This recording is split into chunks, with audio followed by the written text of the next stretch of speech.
You were told to be kind, to be patient, to wait for your chance. And yet, you remain overlooked, underestimated, and weak in a world that only respects power. Today, we will solve this problem by learning 12 ruthless rules from Machiavelli himself to transform you into the strongest version of yourself. Power is not born in the arms of comfort. It is forged in the fire of struggle, in the discipline of denying oneself the softness that destroys men. The modern world whispers lies into your ear, urging you to chase ease, to pursue pleasure, to believe that rest is the reward of life. But I tell you this, those who live in comfort are ruled, and those who conquer comfort rule over them. If you wish to become the strongest version of yourself, you must make war against the very thing most people worship: comfort. The man who rises at dawn to train his body when others sleep, he is not simply building muscle, he is forging dominion over his weaker self.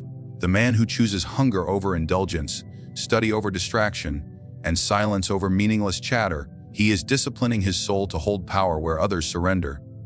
This is why rulers, warriors, and thinkers of old demanded suffering as a teacher. The strongest were never those who had the softest beds or the fullest tables, but those who denied themselves luxury until their will was unbreakable. You must understand, comfort breeds dependence, and dependence breeds weakness.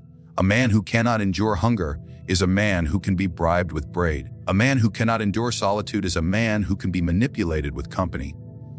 And a man who cannot endure struggle is destined to serve those who can. In a kingdom, the prince who fears hardship loses his throne. In life, the man who fears hardship loses his freedom. This is why the first ruthless rule is to put power above comfort, to embrace hardship as your natural companion. Consider how armies are made. They are not trained in gardens filled with roses, but in barren fields where rain and mud test their bodies. Soldiers march under hunger, under exhaustion, under pain. Why? Because a soldier who has only known comfort will drop his weapon at the first sign of suffering. But the soldier who has slept in the cold, eaten in scarcity, blood in training, he does not tremble when true battle arrives.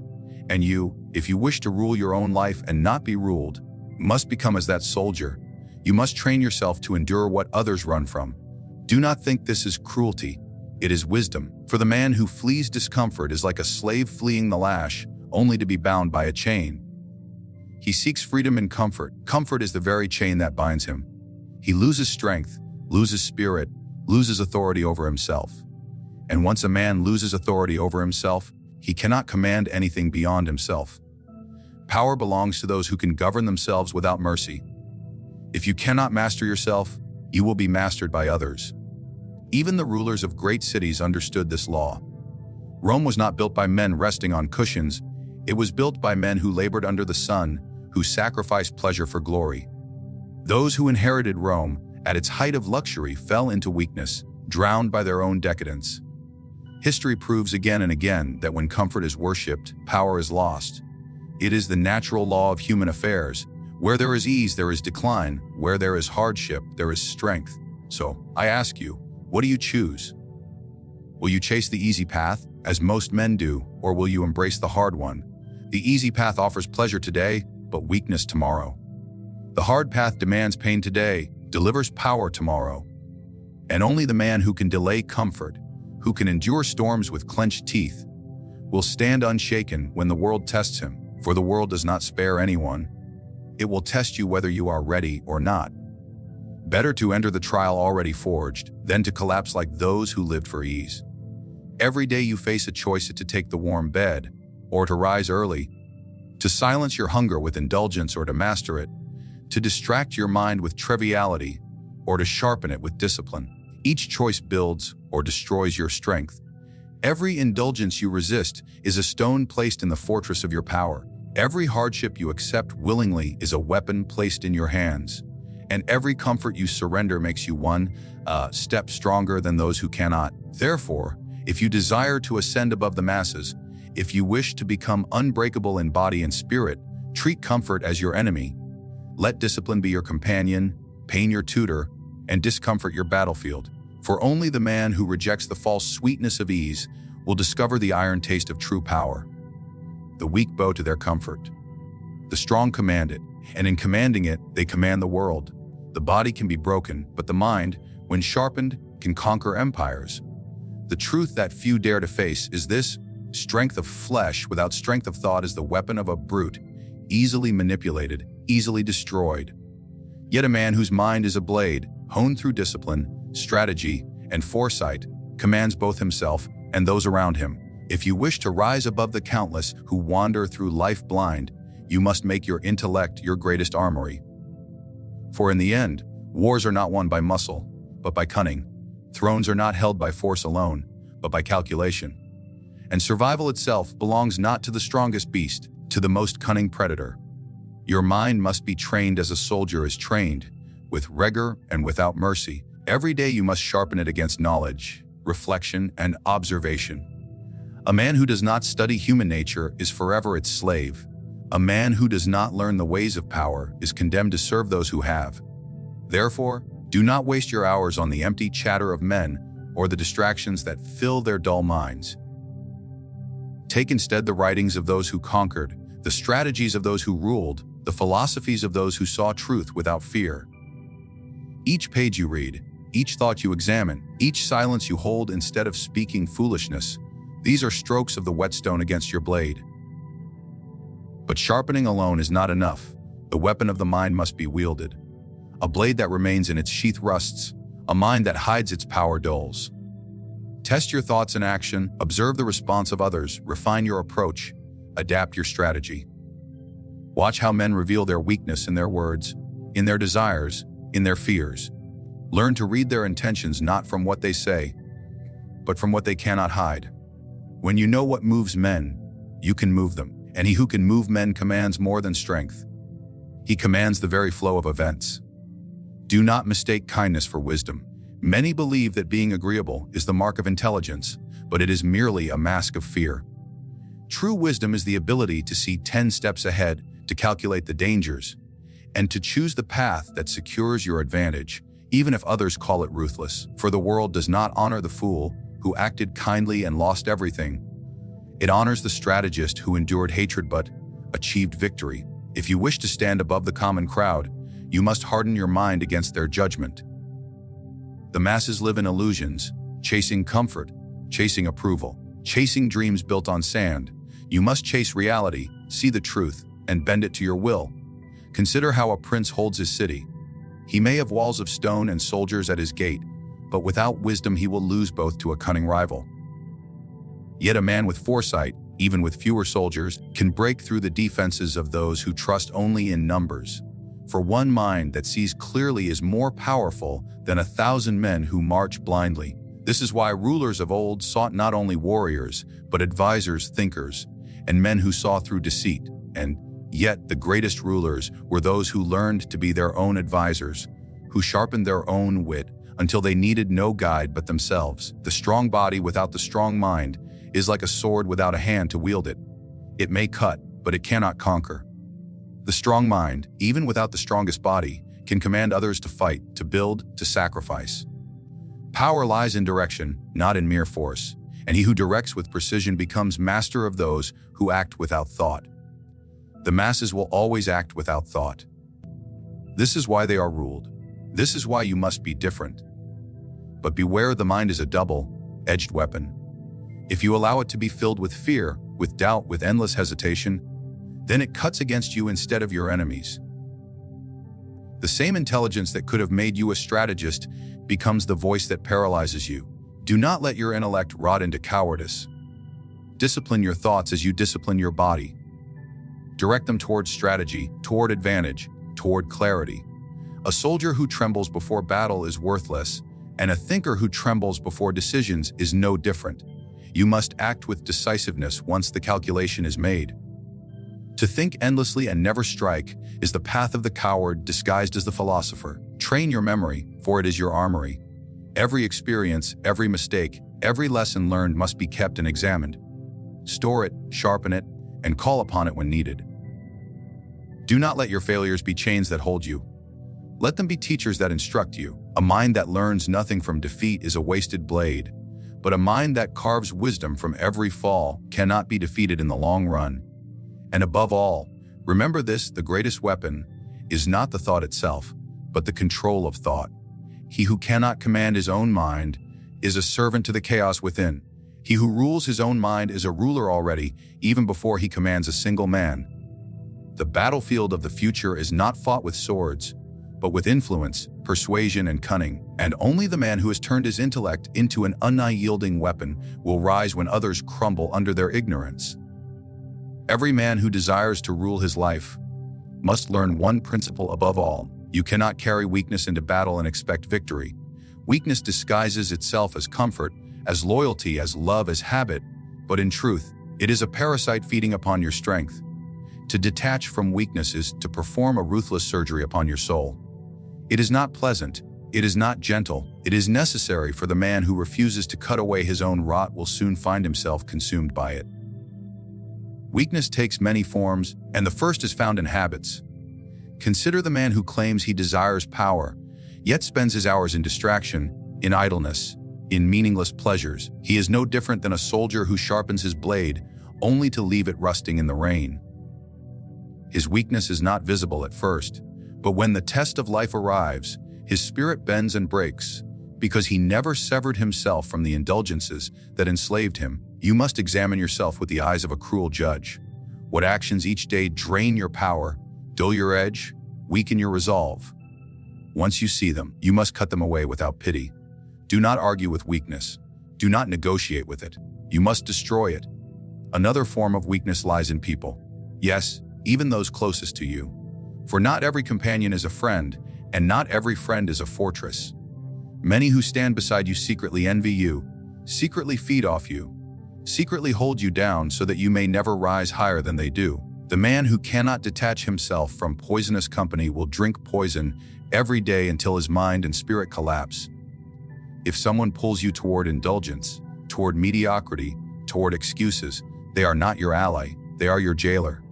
And what kind of fool builds his own prison? Learn to walk alone, rather than surround yourself with anchors disguised as companions. The prince who allows weak advisors to whisper in his ear loses his throne, not to enemies, but to his own circle. So too will you lose your life's throne if you cannot sever bonds that weaken you. Weakness also takes root in emotion. The man who cannot control his anger will be led by it into traps. The man who cannot control his desire will sell his freedom for momentary pleasure. The man who cannot control his fear will be ruled by those who exploit it. Emotions are not enemies if they are harnessed, but left unchecked, they are chains. To detach from weakness is not to feel nothing, but to master feeling so that it serves you instead of enslaves you. Do not be like the common men, who believe their emotions are the truth of who they are. No, emotions are simply weapons or enemies, depending on who commands them. If you wish to be strong, you must strip your heart of illusions and make your will the master of all your impulses. Weakness whispers lies into the ears of men, telling them to rest when they should act, to accept when they should demand, to hesitate when they should strike. It is a thief of time and opportunity, robbing men silently until they wake one day and realize they are old, powerless, and forgotten. And yet, it was not fate that destroyed them, but their unwillingness to detach themselves from what weakened them. Every day you allow weakness to live inside you, you betray yourself. Every time you obey the voice of weakness, you hand over your power to the world. And once given away, it is rarely returned. Detach from weakness also means detaching from excuses. The man who blames the world for his failures will never command it. The man who blames others for his lack of discipline will never master himself. Excuses are the shield of the powerless, and every excuse you utter adds another chain to your hands. Stop defending your weakness. Burn the shield. Stand bare against the truth, and then you will see clearly what must be cut away. You must become merciless with yourself. A ruler who spares traitors within his city ensures his own downfall. Likewise, a man who spares weakness within himself ensures his own defeat. Be ruthless. Cut away indulgence. Cut away poisonous company. Cut away uncontrolled emotion. Cut away excuses. And once they are gone, you will stand lean, hard, unyielding. A man who carries no dead weight into the battles of life. It will hurt. Do not deceive yourself. To detach from weakness is to amputate parts of yourself that you once called dear. But ask yourself this: would you rather bleed slowly, poisoned by weakness, or suffer the sharp pain of cutting it out and live stronger for it. Pain is temporary. Weakness, if tolerated, becomes permanent. The man who accepts pain today becomes strong tomorrow. The man who avoids pain today lives enslaved forever. Remember, the world respects strength and devours weakness. If you cling to weakness, the world will strip you bare. If you cut weakness away, the world will fear your resolve. Power demands sacrifice, and the first sacrifice is always your attachment to what weakens you. Once you have freed yourself from weakness, you are no longer a servant to your lower nature, to other men, or to the world itself. You become a master of your own fate, unbound, unbroken. Unyielding strength without direction is chaos.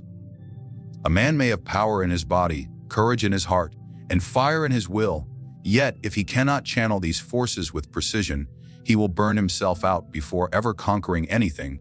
Rule with precision means to govern your life as a prince governs his city, with order, foresight, and absolute clarity of command.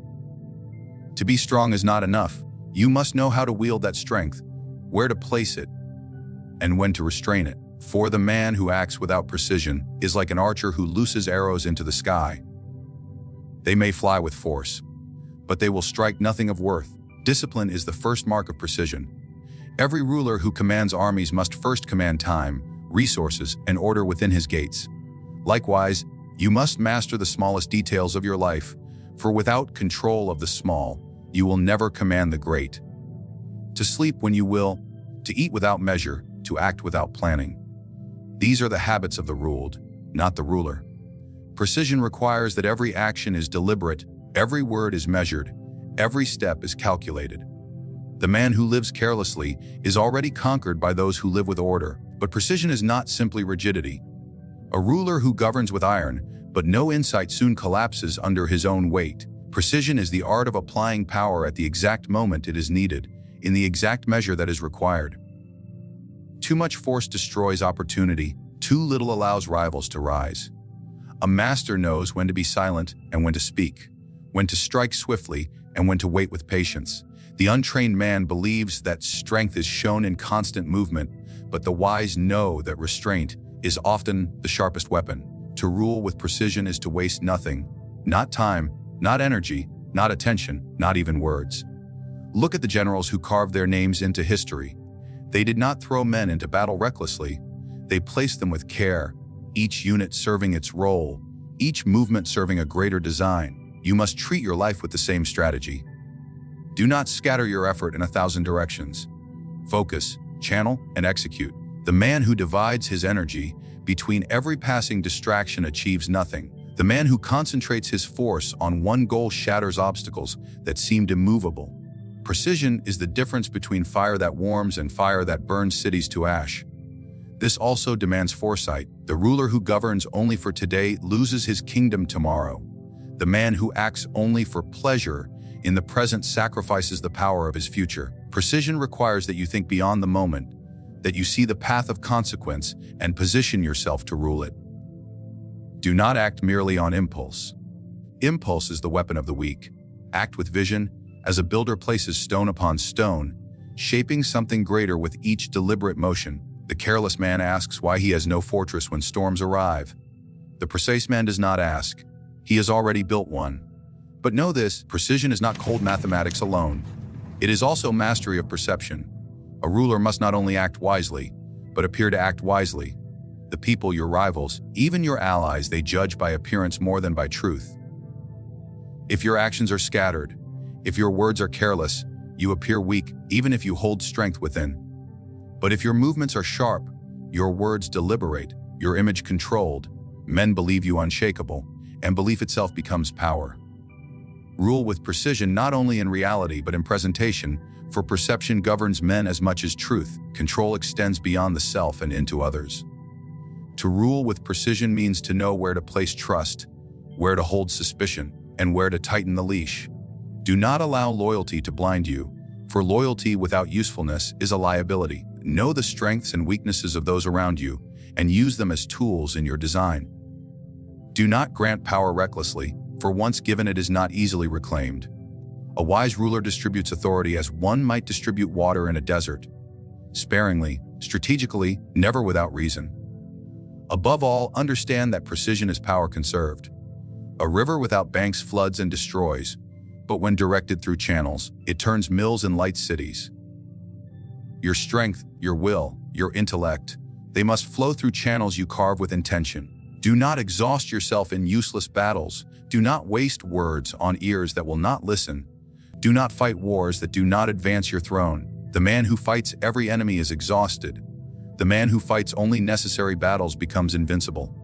Life is a kingdom, and you are either its ruler or its subject. To rule with precision is to place yourself upon the throne of your own existence and govern it with ruthless clarity. Each hour, each choice, each action is your territory to command. If you allow chaos, it will consume you. If you enforce order, you will shape destiny itself. Power is not in mere possession. It is in control, and control is born from precision. You have now seen the ruthless path that transforms a man into the strongest version of himself. To rise above the weak, you must sacrifice comfort and embrace hardship as your ally. To dominate the world, you must sharpen your mind into a weapon, more dangerous than any blade. To protect your throne, you must detach from all weakness, whether it lies in habits, companions, or emotions. And to govern your fate, you must rule with precision, commanding every detail of your life as a prince commands his kingdom. Understand this: the world does not honor intentions, it honors results. It does not reward the kind dreamer, but the disciplined executor. It does not bow to those who live for pleasure, but to those who endure struggle and emerge unbreakable. Power belongs to those who take it, strength belongs to those who build it, and freedom belongs only to those who can command themselves without mercy. Most men will remain slaves to their weakness, chained by comfort, blinded by ignorance, and destroyed by their own lack of control. But you must not walk their path. You must rise above it, stand apart from it, and claim the place reserved only for the few who dare to become more than men. They become rulers of themselves, and in ruling themselves, they rule everything around them. This is the way of the strong. This is the law of power. And if you embrace it, you will not merely survive, you will dominate.